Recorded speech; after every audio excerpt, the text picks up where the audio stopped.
Hi, welcome back to my channel. Yesterday I made cases for pillows, throw pillows. What you're about to see is a version that uses a zipper closure. It's pretty plain, just seams around 3 edges with a zipper on the bottom. It's simple, and if you have basic sewing skills, you can do the same. And this video will show you how to do that.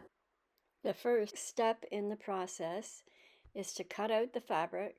There's two 15-inch square pillows and two 18-inch square pillows. So then just turn over your seam allowance to insert the zipper and pin the zipper to the appropriate place.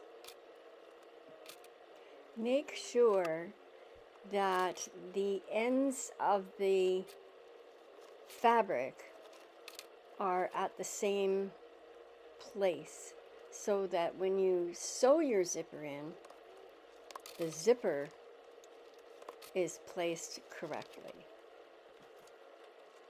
It's important to have both ends meet, because then when I fold it over to actually make the pillowcase, we want to make sure that it's even on all sides. So now I am going to do the same thing for the other 3 cases that I'm about to make, and we'll come back for the zipper portion. It's time to sew in the zippers of the pillowcases. Cushion cases, they're not pillows, they're throw cushions. I've changed to my zipper foot, and I'm just using a 2 stitch length on a straight stitch. So lower the zipper foot down, just move along the zipper, then move the actual zipper mechanism back to the front so that it doesn't, or the beginning, so that it doesn't interfere with the stitching. And what I found, just from, I know it's noisy with the sewing machine going, but what I found just from experience is to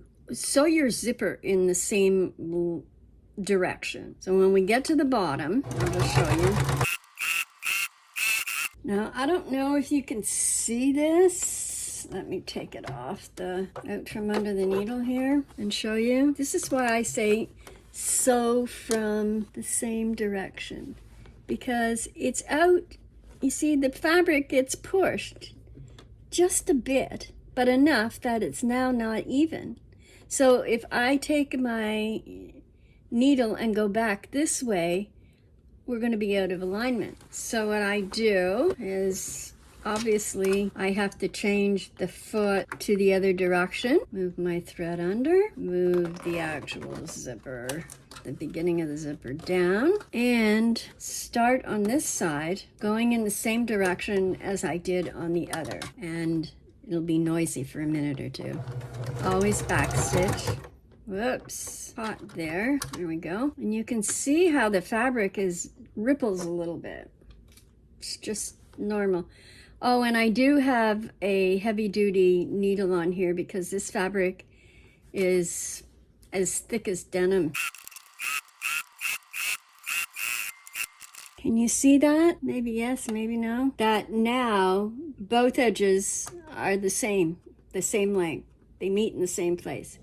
So what I'm going to do now is lift my foot, go this way, and do a back and forth stitch several times just to secure the end of the zipper. And there we are, even on this side, and the same with the other side. And now I'll go ahead and insert the zippers on the other cushions. All the zippers have been sewn in, and now I'm going to sew around the 3 sides. Make sure that you open the zipper. Oh, you can't see that, but I've opened the zipper, because when it comes time to turn it right side out, you want to make sure your zipper's open, or at least partially open. And I won't bore you with watching me do this. I've put on my 1/4-inch foot. I wish I could get closer so you can see better. Is that better? I've put on the 1/4-inch foot, and I will have to zigzag the edges because as you can see, the fabric phrase is fraying. So in order to stop that, I will zigzag the edges.